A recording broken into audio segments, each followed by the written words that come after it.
Welcome to my channel. Please like, subscribe, and share. Hey guys, it's Kesa from Totally Designs by Kesa, and I am back for another video. In this video, I am going to be making a multiple layer strand necklace, and I'm going to be using flex wire. This particular one is soft flex beading wire. It's fine, and it holds up to about 10 pounds. And I am also going to be using these crimp beads right here. Okay, and I have my cutters to cut the strand, but I've already, as you can see, I've already started. This is a rather lengthy project, but I still want to go ahead and show you on camera what I'm doing. I want to say thank you to all my new subscribers. Thank you so much for subscribing to my channel. Welcome to the Totally Design community. And my job and my goal over here is to present content that will help you be a better beader, a better vendor, and a better business person. So, welcome, welcome, welcome. All right, so as you can see, I've already started beading. Now, there are faster ways that you can bead this. There is something called a bead spinner, which I have used. It's okay to use. It's not my preference, but it is okay to use. And the only reason why it's not my preference, because I think I could bead it a little bit faster, only in the sense of with the bead spinner, you have to constantly keep moving and trying to get in there to, you know, get the beads up. And, you know, I do have a bead spinner, and maybe I'll show you the difference between me just threading it on and doing the bead spinner. And that is for those of you that are new to beading. Those of you that are not new to beading, you know exactly what I'm talking about. Now, it's really all about your preference on what machine you will use, or you do it by hand. It doesn't really matter. It's really up to you. It's really about your time and your effort and what you want to put into the project. Now, I'm not going to necessarily say that because the bead spinner is faster that it should be done that way. Because sometimes just because things are faster, it doesn't mean it should be done that way. You know what I mean? But it doesn't hurt. And I'm not going to say it doesn't hurt. You know, I believe that the bead reamer does have its place. Or the bead spinner, excuse me. They have a wooden one and they have the plastic one. And the ones that I bought, they're ran by battery. I would have to go check to see if there's any updates of the ones that might be ran with the UBS cord or just by regular electricity. All right, so I'm going to build out this necklace. And what I did not mention was I cut about 3 feet of wire, and I always cut more than enough of the wire simply because, you know, there might be an error that I make on my end. I might cut it too soon and still need enough thread to rethread something, or to, you know, to tighten it or whatever. And I've always run into that issue. So as a beader, I am always adding more than enough. I did not measure it with a measuring tape. I did not. I don't use one. I probably should. Every now and then I do use one, but I don't regularly use one. If you use one, hey, you're doing it right.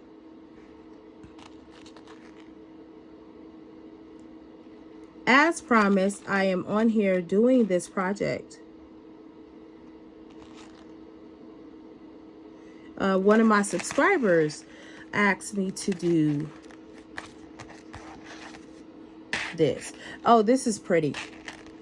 I love doing this, and I'm gonna tell you why I love doing them, because you can mix all kind of colors and you can get away with all those colors, random colors. And I'm just going to go to this side. Now, okay, now in this scenario, guys, a bead stopper would be very good. I don't have a bead stopper. And I don't like using tape. So what I'm doing is I'm going to put this on top of that thread so it doesn't move. because your beads will fall off. Okay, I'm here to tell you they will fall right off, and then you're sweeping up a whole bunch of beads off the floor, and we don't want to do that. We don't want extra work. Well, I don't want extra work, because once those beads hit the floor, guys, honestly, I sweep them up and throw them away. I don't have time to wash them off and any of that. So I try to make sure my beads are not falling on the floor.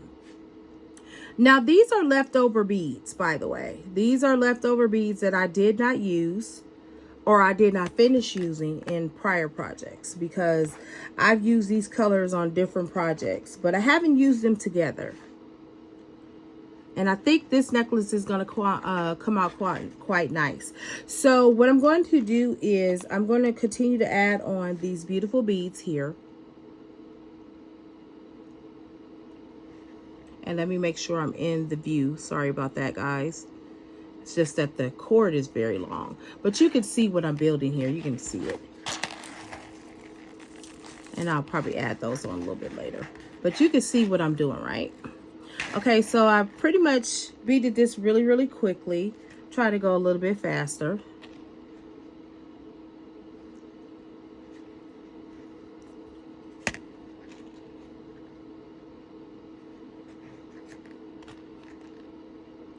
Now, this color I saw, and I thought to myself, oh, I want to combine those colors.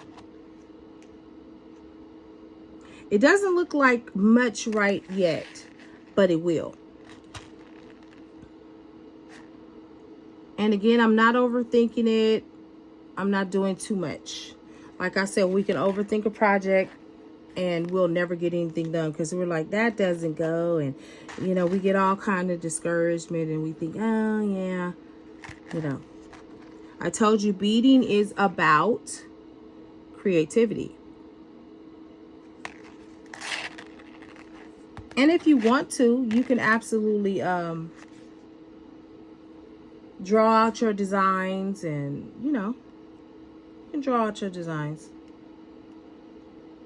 Now, I want to tell you something. If you find that your edge of your thread is, you know, wonky or whatever, it has a little fray there, you can use bead wax. I don't have any present with me. Or you could just just lay it out, straighten it out, or you can cut it. All right, so I'm just beading.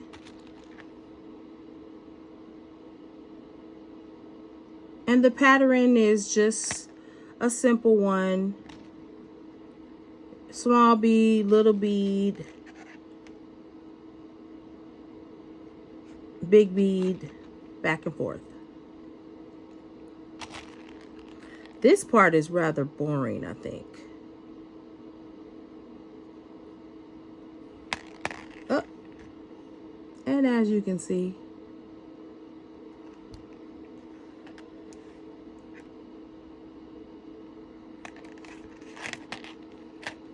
all right, we are 8 minutes in. That's not too bad.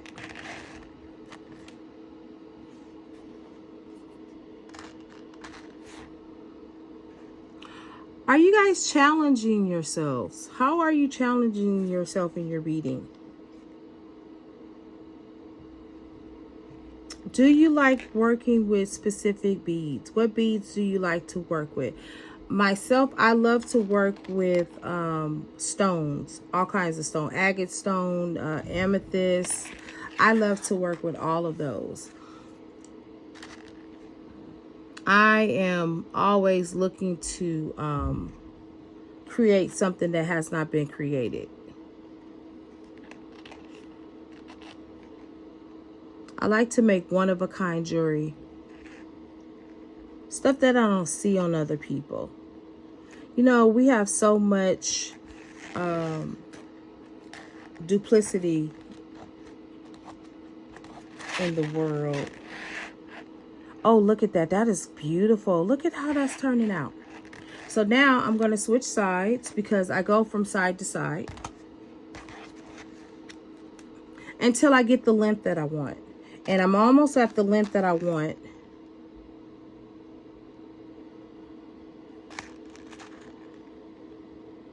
And I'll get more of that length in just a moment by adding on maybe about 15 more beads on this side.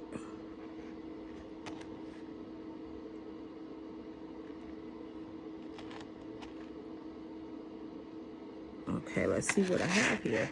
Oh, that's neat. Okay, yeah.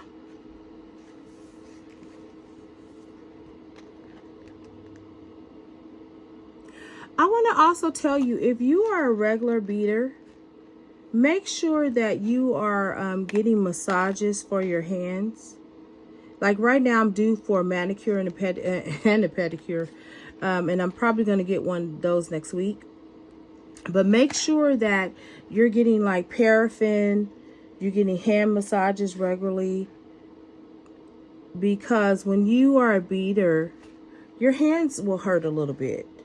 They hurt after a while, especially if you're spending majority of your day beading. Now, when I bead, I bead for about, depending on the project, I bead for about a good 4 or 5 hours, and sometimes even more than that. Okay, all right, that is looking good. Okay, I'm gonna just stretch it out so you can see it. Okay, yeah. So I'm gonna make it a little bit longer because right now this is about, I'm gonna say 18 inches, and I want it to be a little bit longer than that. Now, guys, you know, when you're measuring your necklaces and things like that, you're measuring from class to class. That means side to side. So if you have 12 inches on one side and 12 inches on another side, that equals 24. Okay, just to let you know that. And some of you may know that. And if you do, it's just a reminder. It's confirmation of what you already know.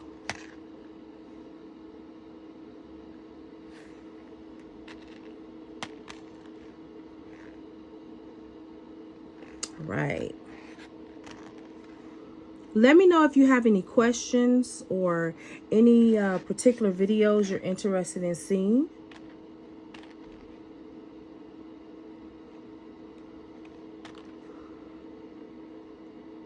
And again, if you are not a subscriber, I do not know why. We have fun over here. So why don't you consider joining? Only if you want to, though. No pressure. I just like to have a good time over here, and I like to teach what I know. And I like to help people. You know, when I was first starting out, I know I've told this story before, but when I first started out, YouTube was how I learned how to do a lot of things, believe it or not. When I first started beading, I didn't know how to wire wrap. I didn't know how to do certain things. I started off making necklaces off of the stretch strand. That's how I started. And, you know, don't despite those small beginnings. Don't despite the places where you start, because it's not where you start, it's actually where you end. And you don't become a great beater overnight. Don't let anybody tell you that. Practice makes better. It doesn't make perfect, but it makes better.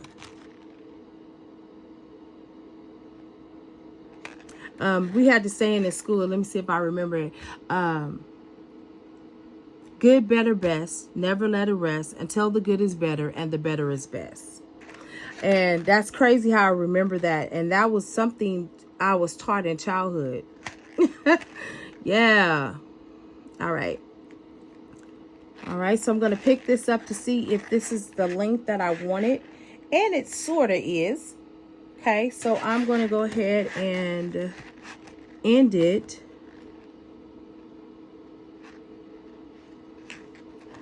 And I'm going to put a small bead here, and then I'm going to put a small bead on the other side. Okay, so now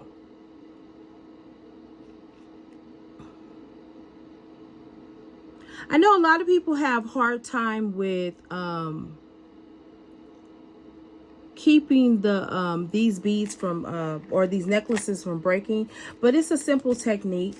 that you can develop over the years. There's several things that you can do to keep the wire from falling apart. You have to make sure you have the right size crimp bead. That is very important. Your crimp bead sometimes needs to be a little bit bigger than the cord you're using. And you also have to be gentle as to how you are crushing or crimping your crimp bead. So here's a little itty bitty crimp bead. It's really, really small.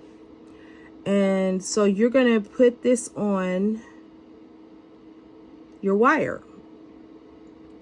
I'm going to push it down. And so I'm going to cut a little bit of this wire.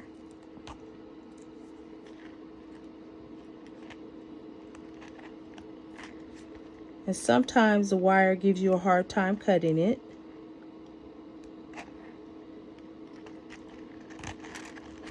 So what I would do in this case, I would take my scissors and cut it, but I don't have my scissors handy, so I'm going to try this one and see if it works. If not, I'm going to keep on trying to cut it off. And sometimes it does happen. All right, here we go. It's working now. All right, there we are. And sometimes my cutters, they get dull and I have to buy new ones. That is one of the reasons as well. And then sometimes I'm not cutting with the right cutters for this particular project. Okay, so now what we're going to do is take this right here. We're going to simply insert it back inside of the crimp bead. And I'm going to try to get up here where you guys can see that. So we're going to take that crimp bead and we're going to insert this back in there. And sometimes it's not easily inserted back because, again, you have to make sure that the crimp bead is a little bit bigger than the thread, because you're going to put the thread back through it. Okay, and so hold on one second.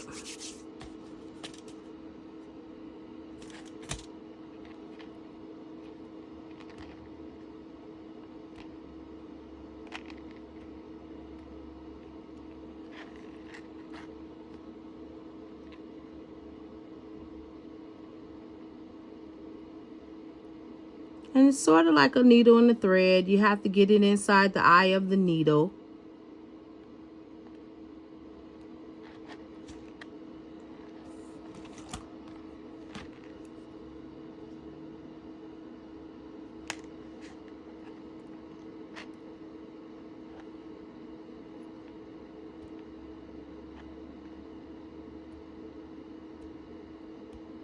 Okay, I'm going to pause this for 1 second. Okay, guys, I am back. I had to get my scissors to cut this. All right, now see how I threaded it back in? Again, this is like a needle and thread project. Okay, so now, what am I doing? So I am holding this together and I'm going to pull that through. But I'm going to leave a little bit of room because we always want to have a little bit of room. We need that much room. So when we start doing our jump rings, we won't have a problem with doing it. Okay.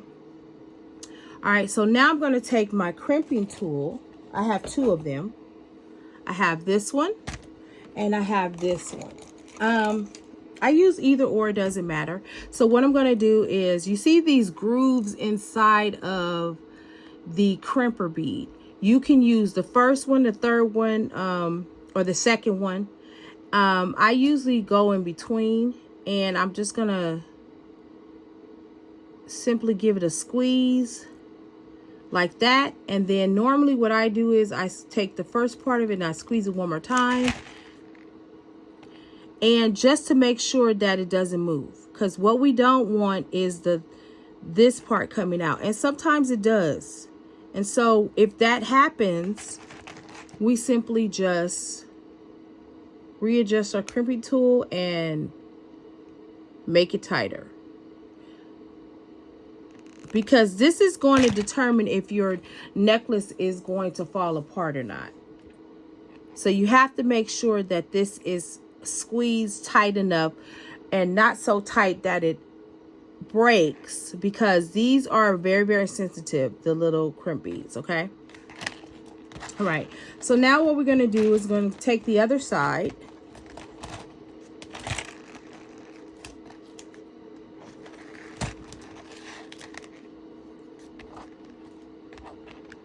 And we're going to pull this.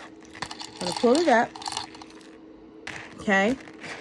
Because what we don't want is any spaces here. Okay. So what I'm going to do is I'm going to take this and I'm going to cut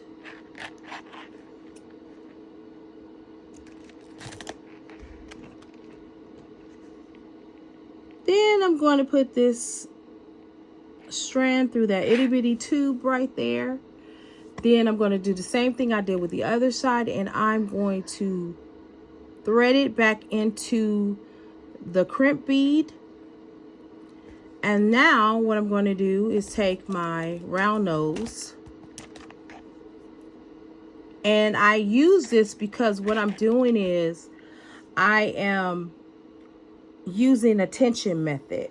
And what I mean by that is I'm using this method to make sure I have just enough space in between, but not too gappy. Okay. And so before I tighten that out, what I'm going to do is lift the two of these up, and I'm going to see if there's any room, meaning any extra gaps in there before I finish this side off. Okay. And that's what this round nose does for me. It creates enough tension where I can pull it down more, and then I can pull that string right here. Okay.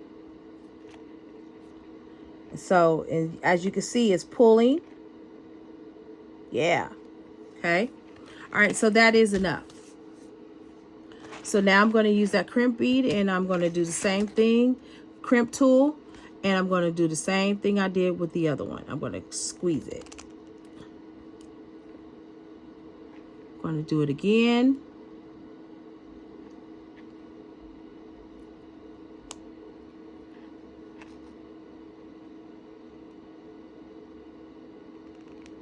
All right. Now the only problem is that loop was too small. So I had to open it up a little bit. So the crimp bead, I didn't fully just lock it down, because I still need to open this part up, okay? Because that loop is very important. You have to have room in your loop, okay? Very, very important.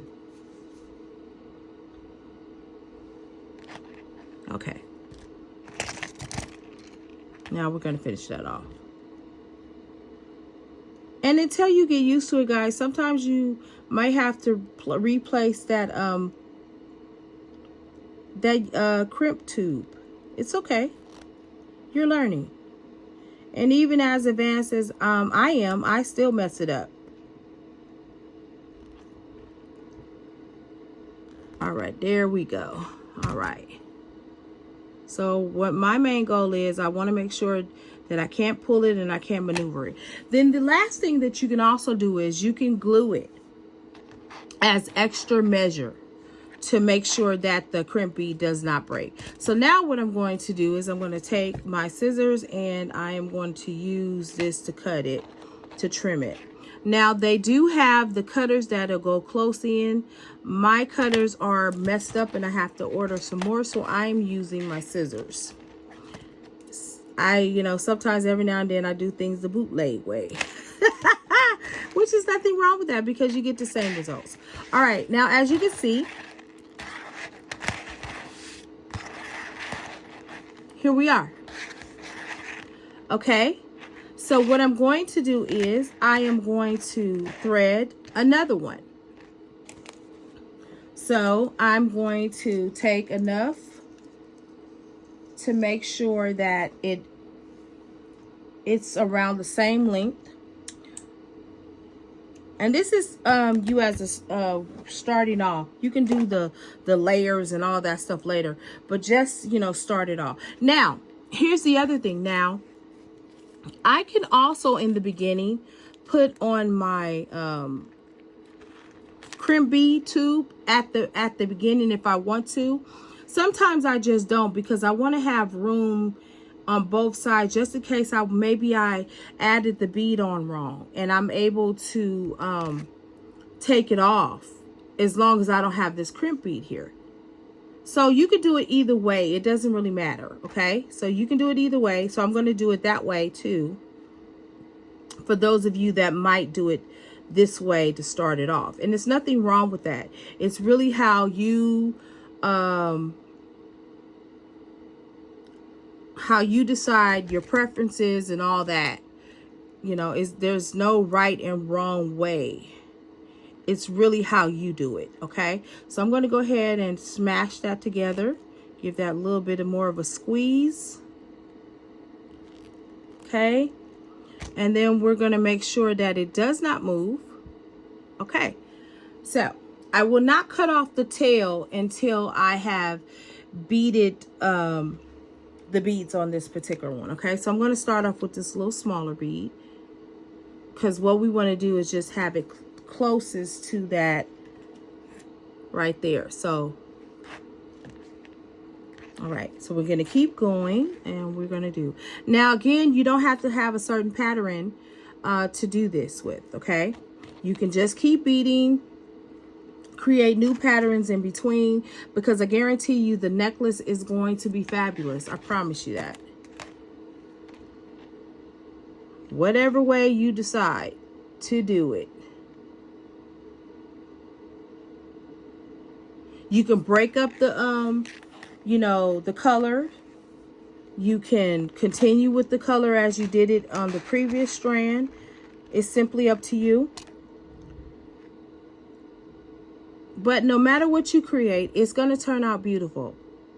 Even if it's your first time doing it, even if you don't know what you're doing, do it anyway. Even if you think it looks crazy. You know, I went back to some projects I made, you know, like 15, 16 years ago, and I was amazed, like, oh, that was actually cool, because I was still learning. And as a jewelry artisan, you're going to be learning new techniques all the time. I'm always looking for new techniques. Always. Is there a faster way to do things? Is there a better way to do things? That's why I watch tutorials even now. People that are more advanced than I am. All right.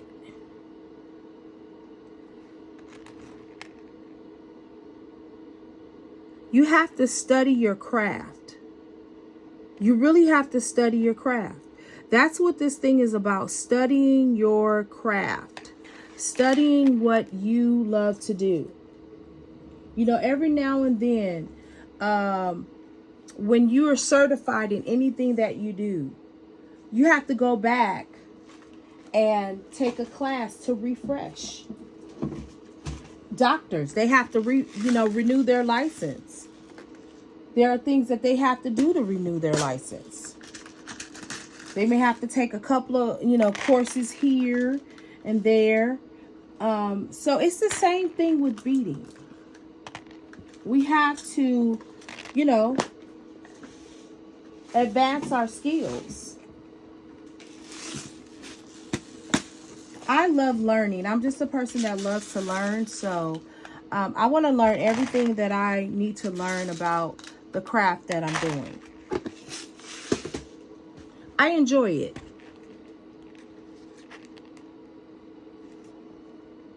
A lot of people's like, oh, beading is so tedious. No, it isn't. It's not tedious at all. If you love what you're doing, anything that you're doing is not tedious. It is only tedious when you don't really have a passion to do it. And I think that that's for anything in life. Whether you're a doctor, you're a nurse, you're a psychologist, preacher, teacher, whatever it is, if you don't have a passion for it, then of course it's going to be tedious. You have to have a passion for what you're doing. You know, some people I know, they have passion for making soap and they keep making it. They make it even if, you know, they're not making money because they love to do it. It's something that they're called to. So, would you do your hobby? Would you do your beading even if no one ever recognized it? I would. I really would.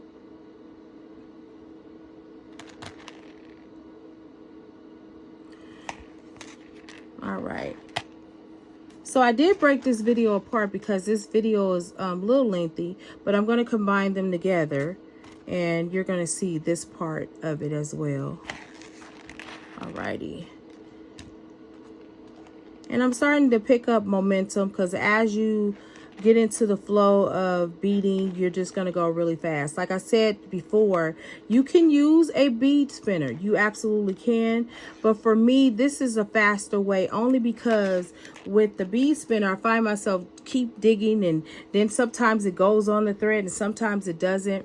And I'd rather just pick it up. Honestly, I'd rather just pick it up and throw it on there. And sometimes I actually bead from the strand that I have. And I'll probably show you that technique. There are ways to do it faster. But again, I'm not so much interested in doing it so fast because I like quality. You know, we live in a microwave society and everybody wants to hurry up and get to the end and hurry up and see the results. And I'm like that too, honestly. Sometimes I get excited and I'm like, oh, okay, I just want to see the results already, you know. And I can't say that I'm not like that, but I do value and appreciate those that do take their time and they reveal, you know, section by section of what they're doing. Okay, so I have beat a great portion and I'm going to keep beading.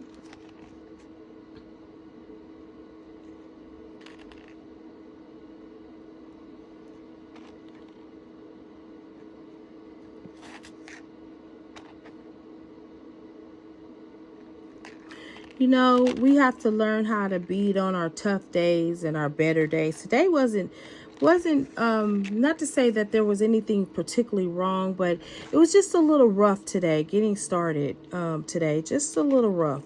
For whatever reason, it's a little rough. And so I found myself having to sit down and pray and talk to the Lord and just sort of figure out whatever was, you know, my hindrance was today. And sometimes we go through life and we're hindered sometimes, but it's the way we persevere through it. All right, so now, again, as I showed you that I have a totally different pattern going on this particular neck strand. And it doesn't matter because when I pull it all together, you're going to be like, oh, I like that.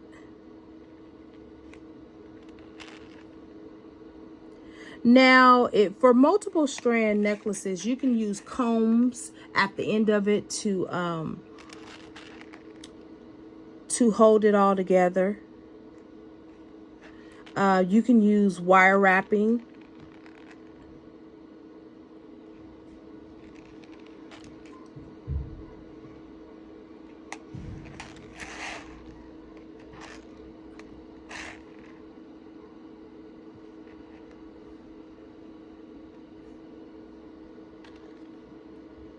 All right, here we are.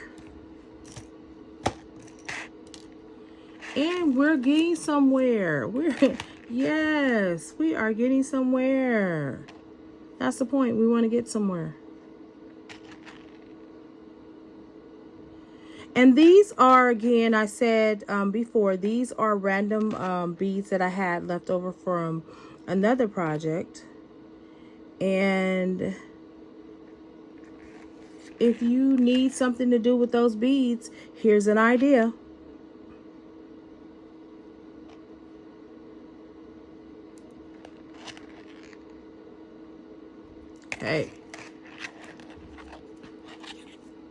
Okay, so now what I'm going to do is I'm going to take it and compare it to this one to see the length of it. just to see how much more I have to go. Okay, so I have a little portion to go. I have from here to there. All right. And then what I'm going to do is I am going to do a third strand off camera, and then I'm going to come back and merge it all together.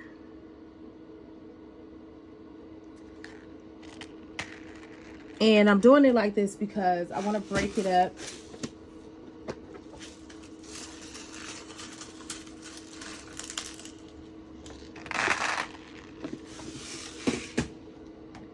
I'm going to break this video up a little bit.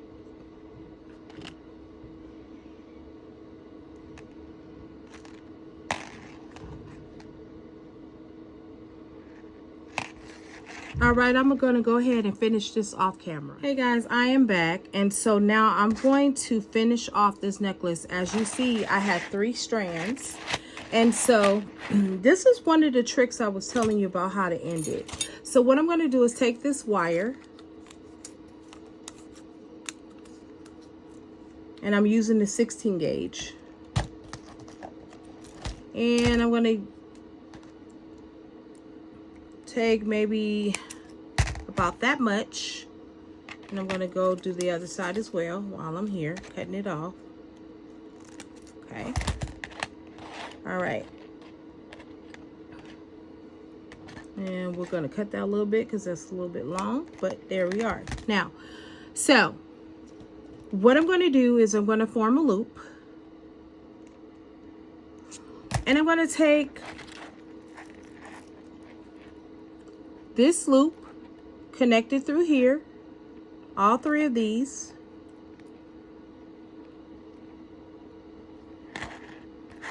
and let me just turn these around a little bit. Well, I can kind of twist it a little bit because I think I like that. I like that pattern, the way it's going to form. Okay. All right. So now, as you see, I have it on this hook. Okay. This is how I'm going to end my multiple strand. So I'm going to go ahead and hook that together. Now I have a focal bead that I want to use. This one at the end. So I'm going to go ahead and pull this through.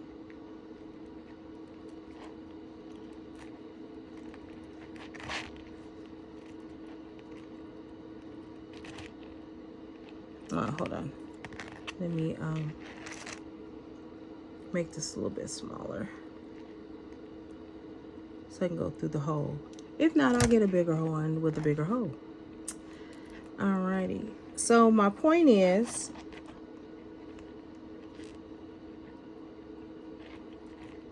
oh, I know. You know what? I'm not going to use this one because it's not doing what I want it to do. I want to show you exactly what I want it to do. 1 moment. And this is how we switch off things in the middle of something. Got to get those creative juices flowing. Okay, so I'm actually going to use a bigger, there we go. That's the perfect size that I'm looking for. So now what I'm doing is I'm going to pull that through.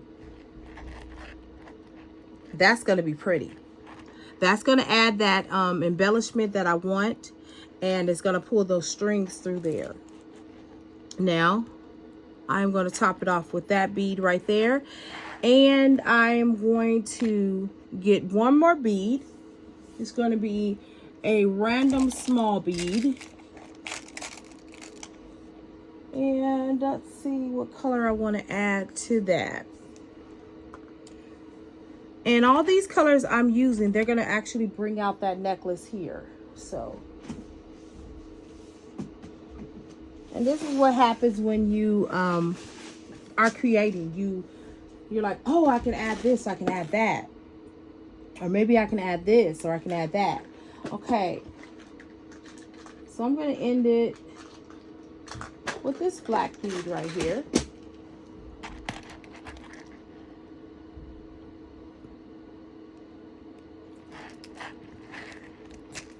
And I'm going to take it and I'm going to twist that.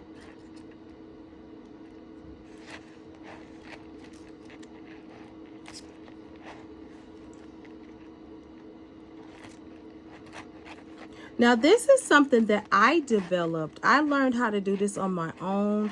I watched other people and I was like, oh, but I think I want to try it a different way. And this is one of the things that I'm telling you. You can do this a different way. You don't have to end it the same way.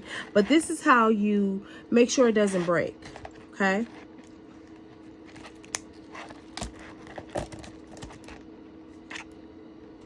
Not the one I want. Oh, actually, looking for my flat nose. So I'm going to go ahead and push that in. Alrighty, we're done with that side. Now, the same thing. We're going to do the same thing with this side.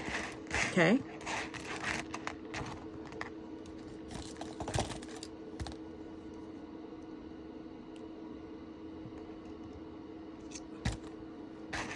Alrighty. And I'm going to straighten it out just a little bit. Doesn't need to be too straightened out.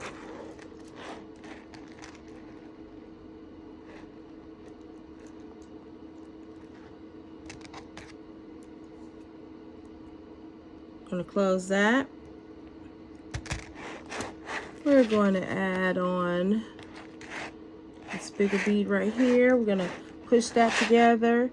That's why I love to have like big open hole beads, because you can pull it through. You can absolutely create magic with those type of beads. And they're really good for multiple strand necklaces. They're really great. All right, so I'm going to do the same thing on this side.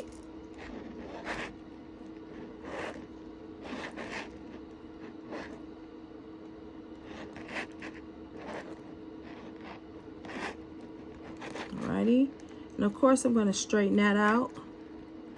I'm going to take that flat nose and push that in a bit.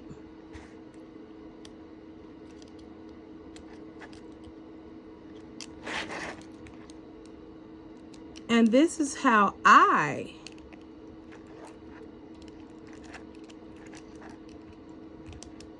make a multiple strand necklace.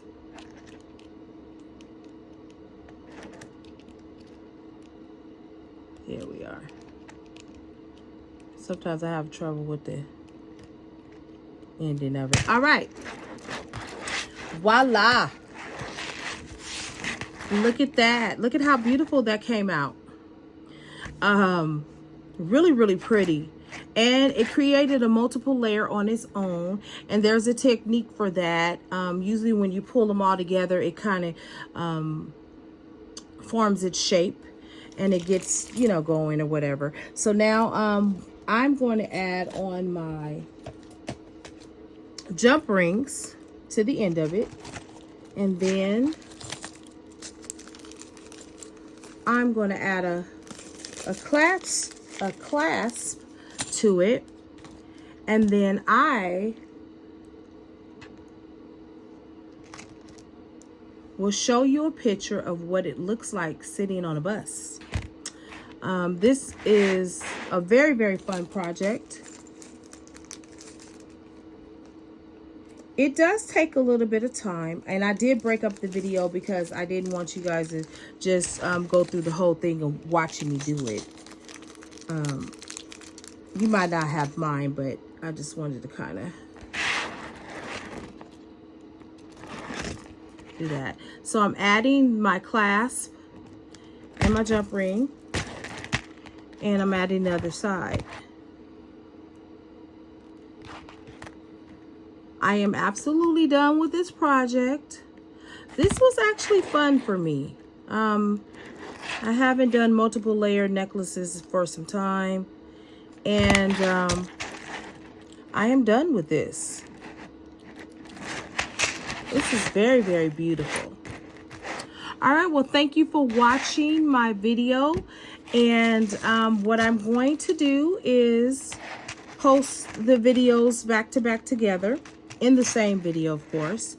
And you will be able to see the end results of this necklace, beautiful necklace, in the thumbnail. All right, thank you so much for joining Totally Designs by Kesa with Kesa, and I'll see you in the next video. Bye-bye.